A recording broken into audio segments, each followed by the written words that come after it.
ನಮ್ಮ ತಾಲೂಕಿನ ಮೊದಲ ಶಾಸಕರು ಯಾರು?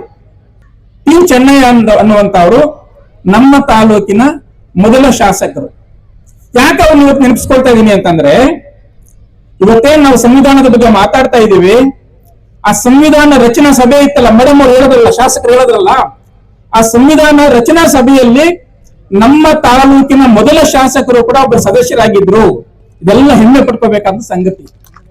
ಅಂದ್ರೆ ಎಷ್ಟು ದೊಡ್ಡವರು ನಮ್ಮ ತಾಲೂಕಿಗೆ ಶಾಸಕರಾಗಿ ಸಿಕ್ಕಿದ್ರು ಅನ್ನೋದನ್ನ ನಾವು ನೆನಪಿಸ್ಕೊಂಡ್ರೆ ಮಾತ್ರ ನಮ್ಗೆ ಹೆಮ್ಮೆ ಆಗುತ್ತೆ ಎನ್ನುವಂತದ್ದು. ಕೋಲಾರಿನಲ್ಲಿ ಟಿ ಚೆನ್ನಯ್ಯ ರಂಗಮಂದಿರ ಇದೆಯಲ್ಲ, ಹೇಳಿದಿರಲ್ಲ, ಟಿ ಚೆನ್ನಯ್ಯ ರಂಗಮಂದಿರ. ಆ ರಂಗಮಂದಿರವನ್ನು ಕಟ್ಟಿರುವಂತದ್ದು ನಮ್ಮ ತಾಲೂಕಿನ ಮೊದಲ ಶಾಸಕರ ಹೆಸರಿನಲ್ಲಿ. ಇದು ಅವ್ರು ಬಹಳ ದೊಡ್ಡ ಕೆಲಸಗಳು ಮಾಡಿದ್ದಾರೆ.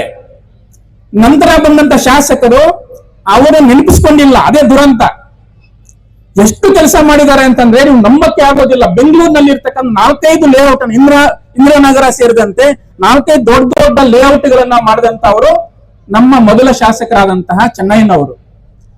ಕೋಲಾರದಲ್ಲಿ ಪಾರ್ಕ್ಗಳೇ ಇರಲಿಲ್ಲ, ಕಾಲುದಾರಿ ಅಂತ ಹೇಳ, ಅಥವಾ ನಡ್ಕೊಂಡು ಹೋಗುವ ದಾರಿಗಳಿತ್ತು. ಅಟ್ಲೀಸ್ಟ್ ಎತ್ತಿನ ಗಾಡಿ ಹೋಗೋದಕ್ಕಾದ್ರೂ ಆಗ್ಬೇಕು ಅನ್ನುವಂತ ರೀತಿಯ ದಾರಿಗಳು, ಸ್ವಲ್ಪ ದೊಡ್ಡ ದಾರಿಗಳನ್ನ ಮಾಡಿದಂತವರು ಕೂಡ ಟಿ ಚೆನ್ನಯ್ಯ ಅವರು.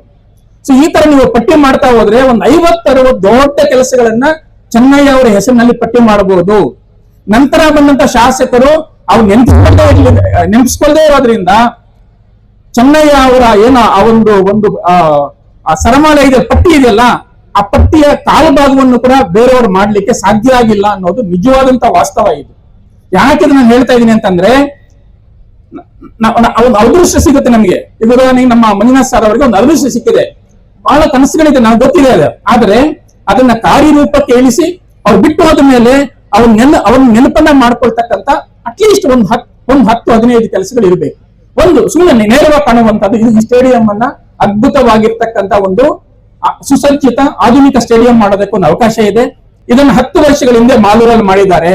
ಮಂಜುನಾಥ್ ಗೌಡ್ರು ಅಲ್ಲಿ ಶಾಸಕರಾಗಿದ್ದಾಗ ಅದ್ಭುತವಾಗಿರುವಂತ ಸ್ಟೇಡಿಯಂ ಅನ್ನ CSR ಫಂಡ್ ತಗೊಂಡು, CSR ಅದೇನು ಭಿಕ್ಷೆ ಅಲ್ಲ, ಅದು ನಮ್ಮ ಮಣ್ಣನ್ನ, ನಮ್ಮ ಜನರನ್ನ ಬಳಸ್ಕೊಂಡು ದೊಡ್ಡ ಕೈಗಾರಿಕೆಗಳು ಉಟ್ಕೊಂಡಿದ್ದಾವೆ.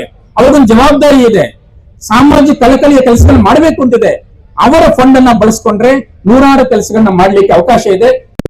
ಇವತ್ತು ಬೆಳಗ್ಗೆ ಒಂದು ಪೇಪರ್ ಸುದ್ದಿ ನೋಡಿದೆ, ಶತಾವಧಾನಿ ಗಣೇಶ್ ಅವರಿಗೆ ಪದ್ಮಭೂಷಣ ಪ್ರಶಸ್ತಿ ಬಂದಿದೆ ಅಂತ. ಶತಾವಧಾನಿ ಗಣೇಶ್ ಯಾರು ನಮ್ಗೆ ನೆನಪಿಲ್ಲ. ನಮ್ಮ ತಾಲೂಕಿನವರು. ಇದೇ ದೇವರಾಯ ಸಮುದ್ರ ಇದೆಲ್ಲ, ಇದೇ ದೇವರಾಯ ಸಮುದ್ರಕ್ಕೆ ಸೇರಿದಂತ ಅವರು ಶತಾವಧಾನಿ ಗಣೇಶ್ ಅವರು ಇವತ್ತು ಬಹಳ ದೊಡ್ಡ ಪ್ರಶಸ್ತಿಯನ್ನ ಇವತ್ತು ಪಡ್ಕೊಂಡಿದ್ದಾರೆ. ನೊಳಂಬಡು ಅನ್ನುವಂತ ಒಂದು ರಾಜ್ಯ ಇತ್ತು.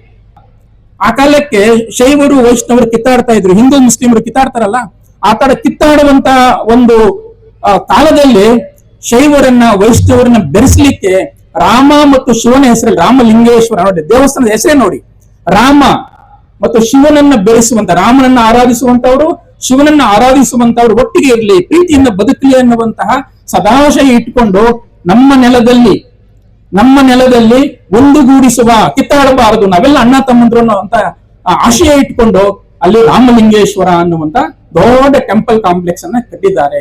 ಇವೆಲ್ಲ ಕೂಡ ಭಾರತಕ್ಕೆ ಮುಳಬಾಗಿಲು ತಾಲೂಕಿನ ಕೊಡುಗೆಗಳು ಅಂತ ಹೇಳಲಿಕ್ಕೆ ನಾನು ಅದನ್ನ ನೆನಪಿಸ್ತಾ ಇದ್ದೀನಿ ಅನ್ನುವಂಥದ್ದು.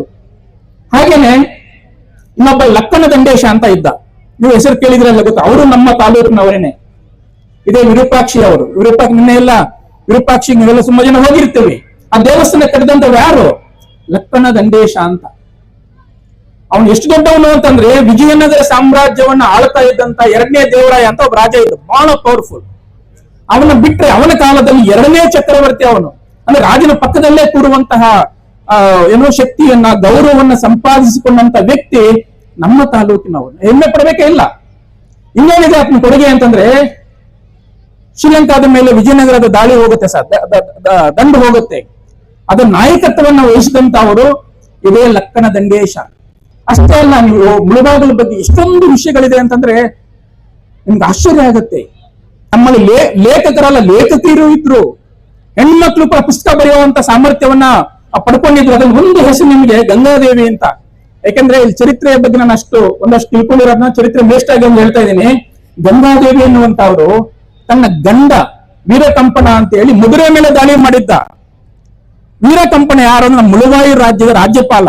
ಮುಳುವಾಯಿ ಅನ್ನುವಂಥ ಒಂದು ರಾಜ್ಯ ಆಗಿತ್ತು. ಇದನ್ನ ಇನ್ನೊಂದು ಎಣಿಸಿ, ಕೋಲಾರ ರಾಜ್ಯ ಇರ್ಲಿಲ್ಲ, ಮುಳುವಾಯಿ ರಾಜ್ಯ ಇತ್ತು. ಕೋಲಾರ ನಮ್ಮ ರಾಜ್ಯದ ಒಳಗಡೆ ಒಂದು ಭಾಗ. ಇವತ್ತು ಕೋಲಾರ ಜಿಲ್ಲೆ ಆಗೋಗಿದೆ, ಮುಳುಬಾಗ ತಾಲೂಕು ಆಗೋಗಿದೆ. ಅದು ರಿವರ್ಸ್ ಆಗಿತ್ತು ಹಿಂದೆ. ಮುಳುಬಾಗಲ ರಾಜ್ಯದಲ್ಲಿ ಕೋಲಾರ ಒಂದು ತಾಲೂಕಾಗಿತ್ತು. ನಾವು ಹೆಮ್ಮೆ ಪಡ್ಕೋಬೇಕಲ್ವಾ?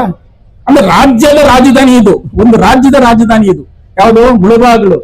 ಆ ರಾಜ್ಯದ ರಾಜ್ಯಪಾಲನಾದಂತಹ ವೀರಕಂಪನ ಮಧುರೆ, ಎಲ್ಲಿರೋದು ಮಧುರೆ? ತಮಿಳುನಾಡಿನ ಯಾವುದೋ ಒಂದು ಭಾಗದಲ್ಲಿ ಇರ್ತಕ್ಕಂಥ ಮಧುರೆ ಮೇಲೆ ಹೋಗಿ ಅಲ್ಲಿನ ಸುಲ್ತಾನನ್ನ ಸೋಲಿಸಿರ್ತಾನೆ. ಸೋಲಿಸುವಾಗ ಗೆದ್ದಿರ್ತಾನೆ, ಆದ್ರೆ ಕೊನೆಯ ಎಲ್ಲೋ ಒಂದ್ ಕಡೆ ಒಂದು ಇದರಿಂದ ಸತ್ತೋಗ್ತಾನೆ.